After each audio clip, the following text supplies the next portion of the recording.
Confirm ആയിട്ടുള്ള ticket cancel ചെയ്യുകയാണെങ്കിൽ വലിയ തുകയാണ് ക്യാൻസലേഷൻ ഫീസ് ഇനത്തിൽ ഇന്ത്യൻ റെയിൽവേ ഈടാക്കുന്നത്. യാത്ര നിശ്ചയിച്ചിരുന്ന തീയതിയിൽ മാറ്റം വന്നാൽ ടിക്കറ്റ് റദ്ദാക്കുകയല്ലാതെ മറ്റ് മാർഗ്ഗങ്ങളൊന്നുമില്ല യാത്രക്കാരനെ സംബന്ധിച്ച്. എന്നാൽ ഈ രീതിയിൽ മാറ്റം കൊണ്ടുവരാൻ പോവുകയാണ് ഇപ്പോൾ ഇന്ത്യൻ റെയിൽവേ. ഇനി മുതൽ ടിക്കറ്റ് ക്യാൻസൽ ചെയ്താൽ ₹1 പോലും ഫീസായിട്ട് റെയിൽവേ ഈടാക്കില്ല. 2026 ജനുവരി മുതൽ പുതിയ രീതി പ്രാബല്യത്തിൽ കൊണ്ടുവരാനാണ് റെയിൽവേ ലക്ഷ്യമിടുന്നത്. പുതിയ സംവിധാനത്തിൽ പണം നഷ്ടപ്പെടാതെ യാത്രാ തീയതിയിൽ മാറ്റം വരുത്താൻ കഴിയും എന്നതാണ് പ്രത്യേകത.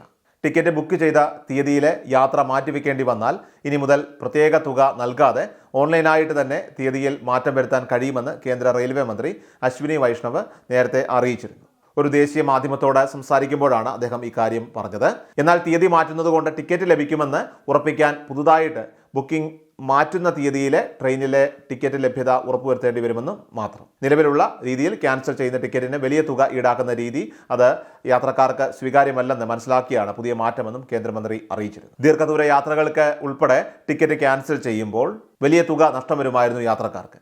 പതിവ് യാത്രക്കാർക്കും അവസാന നിമിഷം യാത്ര മാറ്റിവെക്കേണ്ടി വരുന്നവർക്കുമാണ് പുതിയ സംവിധാനം ഏറ്റവും കൂടുതൽ ഇപ്പോൾ പ്രയോജനം ചെയ്യുക.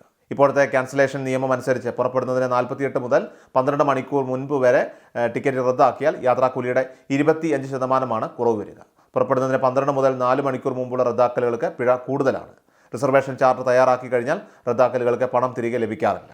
കൃഷാൽ മീഡിയ എല്ലാ ദിവസവും വാർത്തകളും അറിയിപ്പുകളും ഡെയിലി അപ്ഡേറ്റ്സും ലഭിക്കാൻ ഇപ്പോൾ തന്നെ ചാനൽ സബ്സ്ക്രൈബ് ചെയ്യുക, ഫോളോ ചെയ്യുക.